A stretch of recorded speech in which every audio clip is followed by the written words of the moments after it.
You're watching Suck Professor. Hello everybody, it's me Hank. I'm joined by... James in Wonderland. So, we're talking about this theory we developed that Alice in Wonderland and Westworld share a lot of commonalities. Right. Now, I wouldn't go so far as to say theory. I would say, parallels, tributes, homages, references, little tiny tidbits that kind of sneak into Westworld that seem to be directly correlated to the world of Alice. All right, calm down, Pat Sajak. It's a fucking theory, okay? Here we go. First, we start with the most obvious thing, the blue dress. Dolores wears a blue dress. Everybody knows this, of course, before she becomes Pants Dolores. But so does Alice in Wonderland. They both have blonde hair and white skin. Crazy, huh? Look at her. There she is. That's the 60th anniversary. That's the one from Johnny Depp. This one's what, McGee? American McGee's Alice, a PC game that I love a lot. Super creepy. Thanks for pointing that out, you goth weirdo.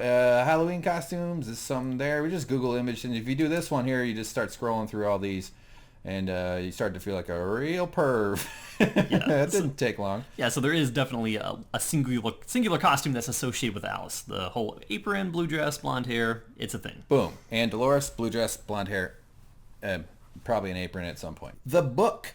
This is sort of what triggered our entire investigation. Right. Yeah, and we should also mention that we probably would not have gone with the whole theory. We wouldn't have seen that it was obvious that the blue dress and the blonde hair would equate to Alice had it not been for the obvious inclusion of the book. Yeah. They throw it right in our face, and there's got to be a reason for it. The book is unmistakable, and it very clearly means that the writers are influenced by some of the themes or all the themes explored in Alice in Wonderland. Mm-hmm. So, as you guys saw in episode 7, Trompe L'oeil, it opens with Bernard waking up. That's also a big theme, the whole dreams, waking, sleep state, dreams, reveries. But Bernard wakes up, his kid wakes him up, and asks him to keep finishing the book. And he says, I must have dozed off.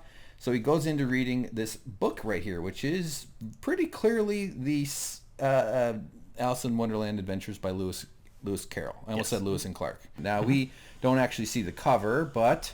we do see the cover earlier in episode 3 when Bernard is interviewing Dolores, where he gives her a copy of Alice's Adventures in Wonderland by Lewis Carroll. There's no questioning what that is. And in case anybody thinks they might be different books, we zoom in and boom, check that out. Same ribbon, same books. Okay, everybody's convinced. All right, James, you good? Yep, and the fact is we know that room that he gives the book to her is actually in the basement from the most recent episode, so we can say maybe Dolores is kind of down Bernard's rabbit hole right there. Oh, Bernard's rabbit hole. Boy, settle down, James. This is a family show. Okay, so now we come up to how it all starts. So the beginning of Alice in Wonderland starts with her lounging around by a puddle of water or some shit, right, James? Yep, also known as a river.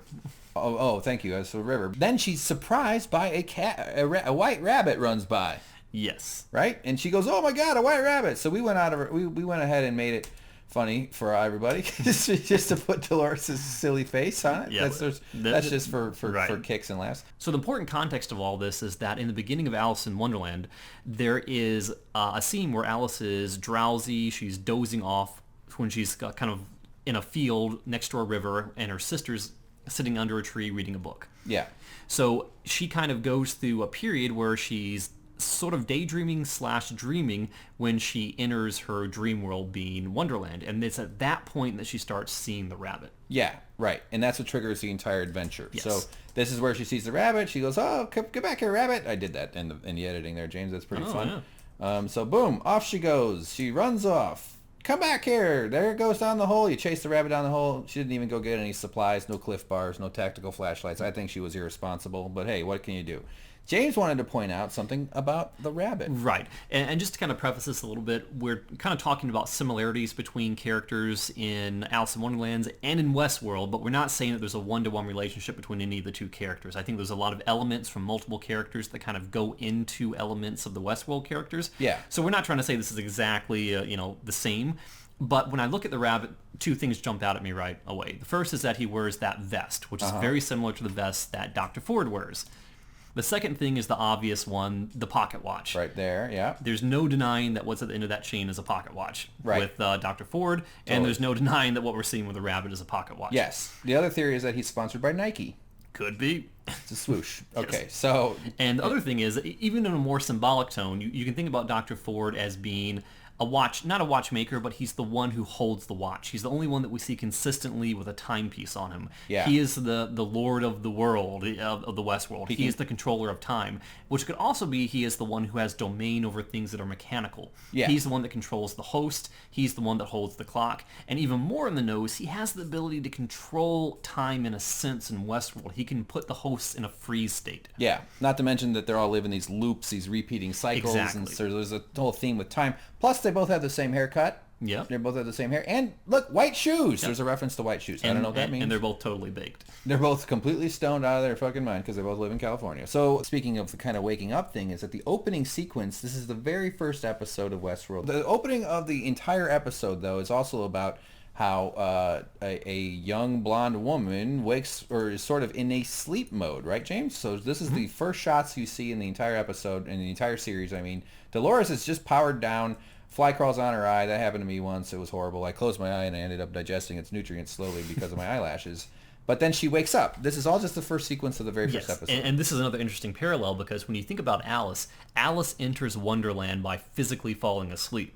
Yeah. But Dolores enters her Wonderland, which is Westworld, by waking up in the dream, in a sense. Yeah, but in the Alice in Wonderland story, they don't show her fall asleep. They show her be triggered by this adventure, and it's revealed that she's asleep at the very end. Yes. So that speaks to the nature of what is the real reality, with the dream or the waking, and which one are you actually in. It's kind of assumed that she's asleep is either that or she's on an acid trip. Don't fucking argue with me.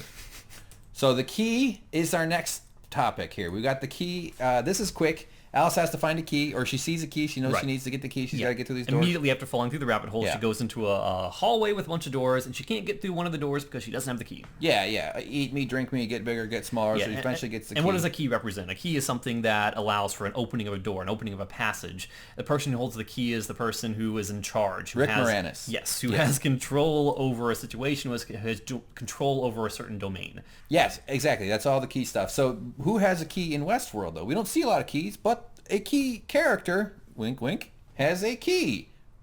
Dr. Ford wears one. Look, James.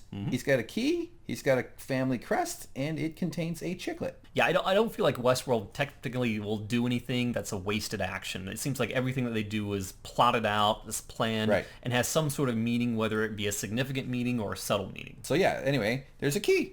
What's up with that, James? So he's obviously controls access to certain things. Speaking of that, the maze. This is, of course, a big deal. Everybody knows how important the maze is to the Westworld story. Everybody wants to find out what it means, what it's about. Is it real? Is it literal? Is it metaphor? What the fuck is up with the maze? We see it all the time. It first introduced on the scalp. We see it on the ground. We see it inside. Nope, not inside. It's on the tarot card. Sorry, that's a gross thing to see, everybody. James, it looks like so you could store coins. Yeah. Or pogs.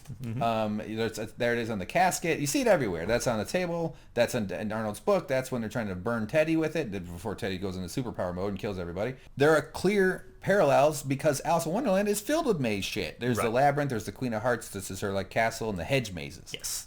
Yeah. What do you got? Yeah, so basically in Alice in Wonderland and in Westworld, the maze is sort of a pathway to the ultimate goal that the two characters are trying to achieve. In Alice in Wonderland, her main goal, her achievement is escaping and awakening, a physical awakening back into her own world. Right. And she does this by escaping the queen and escaping through the maze. So the maze is a catalyst for her departure from Wonderland into reality. Meanwhile, with Dolores, it's more of a metaphorical, metaphysical concept because she's going through the gaining of consciousness through the maze, through Arnold's pyramid, and that's going to bring her about her own mental awakening, her own freedom. She's taking the leash off herself in a sense. Yeah, and she's not necessarily deliberately seeking the maze the same way the Man in Black is, though. No, but she doesn't. There is that one reference, though, when she's in the train and she sees the carved maze on top of the casket. Yeah, it's burned in or something. Yes. Yeah. Or on top of the coffin, I should say. It's not a casket. Okay. But and she has that moment where she says, "I'm coming," and it's right when she says that the music gets all creepy, and we see that William and Logan disappear from behind her, which kind of subtly implies that she's in a loop, that they're not really there, that perhaps they were there 30 years ago, which supports the dual timeline theory. Yeah. But she definitely seems to have some sort of subconscious recognition of the maze, some understanding that we don't fully understand. Or being drawn to it in some way. Yes. And obviously, I think it's safe to say that her storyline and Ed Harris are going to intersect because the end of the season is on its way. So anything else? No, not really, but there's definitely a connection between Dolores and the maze. Totally. No doubt about that. Next one is bullshit. This is called cards. There's cards all over Alice in Wonderland. Everybody knows the hearts, the diamonds, the spades, the other one, whatever the fuck, the fucking, I don't know what, spades. Clubs, thank you. And they play cards in the show. Holy crap, these old-timey cards with the no numbers, back when people were smart and they could count. So there you go. There's another one. We're just going to skip right past that because it's complete nonsense. Now, the Mad Hatter. And we don't... Yep. Go ahead. Not called the Mad Hatter, called the Hatter. Let's fix that. We planned that, guys. It's a little script writing. So, oh God, oh that's horrible. That's Johnny Depp before he got cast in the role. This is just him waking up, and oh no, make it stop.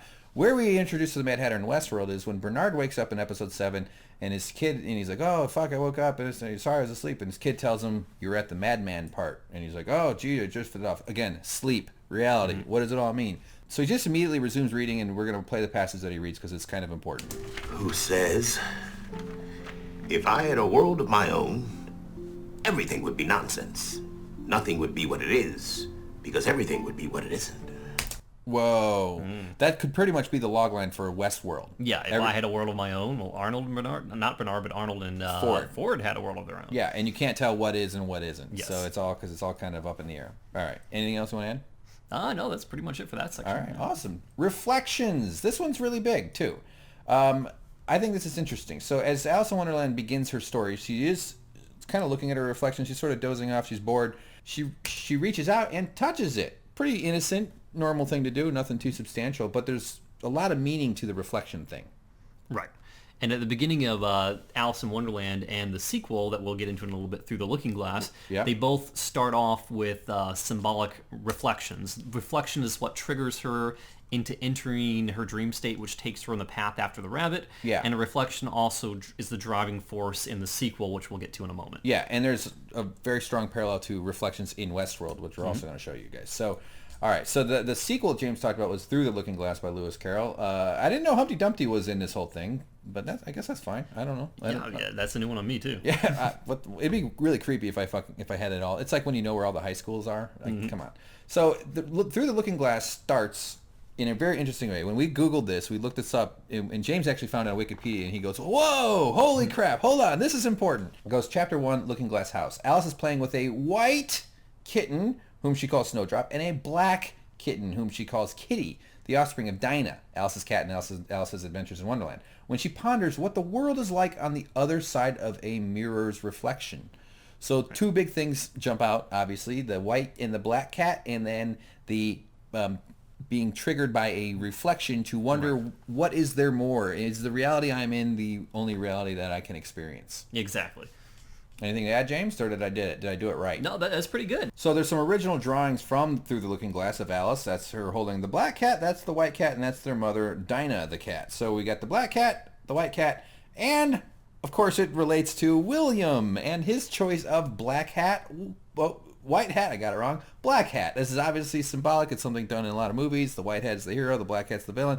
And we, of course, they set up the dichotomy. Is that the right word? The juxtaposition or something? Yeah, between duality. Duality. Logan and William are the duality. That's very clear. They hit you right over the head with this whole stuff. And if you're not yet convinced, oh, that ought to convince you. And Alice picks the black cat. Yes. So Alice is really, she does hold the black cat. And cat rhymes with hat. Yep. Women are attracted to bad boys, and they're also attracted to bad cats. So it's conclusive. Yep. Case closed. Judgment dread. So there you go. But more importantly, though, is the reflection stuff, because reflections seem to trigger Dolores as her flashbacks, as her reveries, as they're starting to permeate her current consciousness, these old memories. She's the oldest host. And multiple times throughout the show, she sees her own reflection. This is in a window outside a horse. And she has a moment. There's also another time where she's putting, this is episode 3, she's putting chores or whatever the hell, and she sees her own face in the mirror, and as we all do, we all go, whoa, my own face. So that triggers her flashback. Right. That kind of stimulates her adventure in a little way. And there was also a time where she had one of her reveries and when seen herself physically in a parade. Yeah, there was that. A doppelganger, if you will. And they also showed some like eyeballs, a really cool camera back from a tight close-up on their eyes. So it's a big theme in the show. Right, and whenever she goes into one of her reveries, it's usually preceded by one of these reflection moments. Yeah. So it's almost as though the reflection triggers her entering another dream state. Yeah. But in this case, the dream state is reality because it's forcing her back into the diagnostic room. So it's kind of a reversal between this and Alice. Yeah. But it really toys with the notion of which reality am I currently experiencing? Am I in the real reality, or is there something bigger or deeper? Right. And to do a comparison between the two stories of Alice in Wonderland and Alice in Through the Looking Glass, they both start off with reflections, one being her touching her reflection in the river that corresponds to her moment of daydreaming, her moment of loss of physical consciousness or mental consciousness, I should say, and entering into Wonderland, and the second one being her progression through the mirror itself. Yeah, exactly. Now, there's also something with Dr. Ford's story. Right. Another thing that kind of treads back an old ground back to Dr. Ford and his relationship to the rabbit and so forth. At one point, he tells a story that speaks of a universal truth. It's a reference to his childhood, but it applies in other aspects of the show, where he references the purpose in life, the meaning of life, of how a greyhound would spend its life running around a track chasing after a tuft of fur, which, as we know, is a rabbit. A greyhound is a racing dog. Spends its life running in circles, chasing a bit of felt, made up like a rabbit. That's the ultimate goal. That's the only thing the greyhound knows, which is symbolic for Dolores' quest for understanding, for consciousness, for her ascension up Arnold's pyramid. Yeah. So he's saying, what is the literal point when someone reaches their goal? They catch their literal or their metaphorical rabbit, and then they stand there dumbfounded, not knowing what else is to do. Yeah. So basically, the rabbit can be a metaphor for the quest that Dolores is on, whereas for Alice, the rabbit is a physical object that she's in pursuit of. So there's a bit of a parallel there, not a completely well, they're both metaphorical one, and they're both kind of physical. I mean, it's sort of a thing, and it's about instinct. It's really not about what do you do when you get it. It's about why are you after it. It's just because you're following your nature. There's a curiosity that's driving it. There's some sort of calling that's pulling you in a certain direction, and it's sort of what the rabbit symbolizes. Yeah, and I can't wait to see Dolores tear a rabbit apart with her teeth. Yeah, it's totally. coming. Yeah, and hopefully it's a real bloody rabbit. Yep. You know, I don't know why. That's one of the worst things I've ever said, I think. So anyway, there you go, guys. What do you think? Alice in Wonderland is all over Westworld. Westworld's all over Alice in Wonderland. It doesn't work in reverse unless it's a timeline thing, James. Yeah. Whoa. So what did we miss?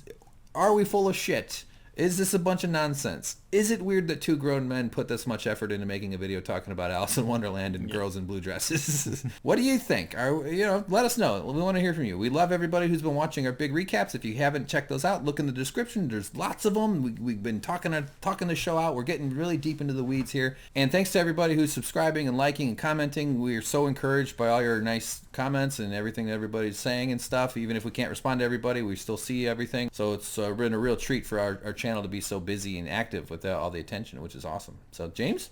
Oh yeah, it makes my day whenever I see good comments and I see people being constructive, being kind, being really cool. It's nothing. All right, calm down. Calm down with the love there, Gandhi. Jesus Christ. It's very nice. Knock it off. All right, everybody. James and I are gonna put on some blue dresses and find a river to touch. James, you ready? Get out your touching finger. Get it out. There you go. All right. All right. Now let's go touch a river. Bye. Wave, James.